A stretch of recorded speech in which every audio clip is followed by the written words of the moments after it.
ఒక బండి పోతున్నప్పుడు ఇంకో బండి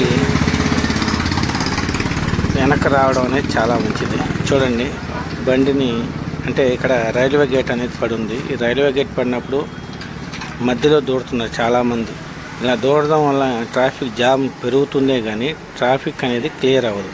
చూసారు కదా, ఇప్పుడు మేము పోయే బండికి మధ్యలో ఒక ఆటో దూరింది. ఆ ముందు పక్క కూడా చూస్తూ ఉంటే మనకు చూసారా, ఆటో వచ్చి ఆ బస్సుకి అడ్డొచ్చింది. దానివల్ల బస్సు ఆగి మళ్ళీ ఆటో ముందుకు పోయిన తర్వాత బస్సు బయలుదేరింది. చూడండి, మధ్యలో 2 వీలర్స్ వాళ్ళు ఎలా దూరుతున్నారు. ఇలా దూరడం వల్ల బండి తగులుతాయి కానీ తగిలి ఇబ్బందులు జరుగుతాయి కానీ మనం భిన్నా పోవాలని చెప్పి ఆతృతగా దూడతాము. ఈ ఆతృత వల్ల ప్రమాదాలు చాలా జరుగుతూ ఉంటాయి. ఈ ప్రమాదాలని మనం తగ్గించుకుంటామే కానీ పెంచుకోకుండా బండి వెనకాల బండి పోయేటట్టు ప్రయత్నిస్తాము. చూడండి ఏ విధంగా దూరుతున్నది అనేది మనం ప్రతి ఒక్కరిని గమనించుకుంటూ ఉంటాము.